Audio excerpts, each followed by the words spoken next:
Tech firm Anthropic says its new AI model, Mythos, could be too dangerous to be released to the public.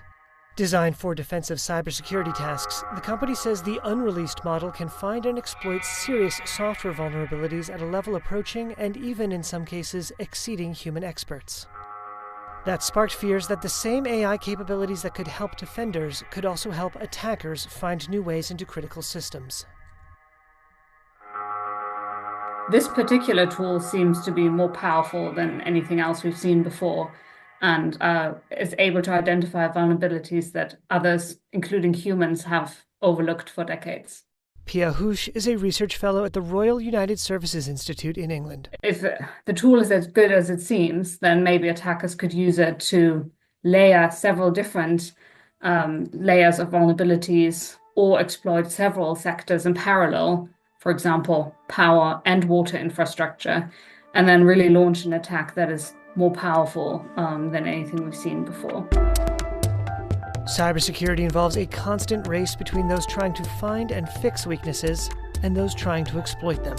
Mythos signals a significant step forward in that cyber arms race. Industries already feeling vulnerable may now have more cause for alarm. I think the financial market has been particularly vocal about the fear of what this means to the banking sector, the potential to disrupt banking and processes and financial services. There's also a concern that this could be used by attackers to exploit vulnerabilities in critical infrastructure, which already relies on pretty outdated infrastructure in many cases already. To limit access, Anthropic placed Mythos in a restricted initiative called Project Glasswing. Project Glasswing brings together companies including Amazon Web Services, Apple, Cisco, CrowdStrike, Google, JP Morgan Chase, Microsoft, NVIDIA, and Palo Alto Networks, as well as more than 40 additional organizations that build or maintain critical software infrastructure.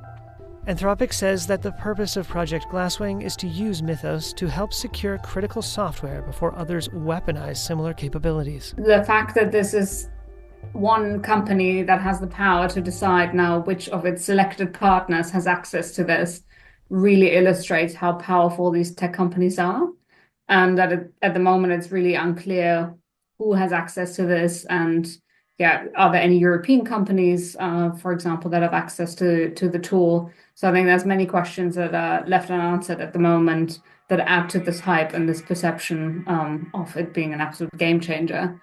The bigger issue may be less whether Mythos alone changes cybersecurity than whether it signals a broader shift. Anthropic says it sees no reason to think Mythos represents a plateau, and says frontier capabilities are likely to advance substantially over the next few months. CEO Dario Amodei in February suggested we may be on the cusp of a new era, where computer thinking surpasses the human intellect. We're increasingly close to what I've called a country of geniuses in a data center, a set of AI agents that are more capable than most humans at most things and can coordinate at superhuman speed.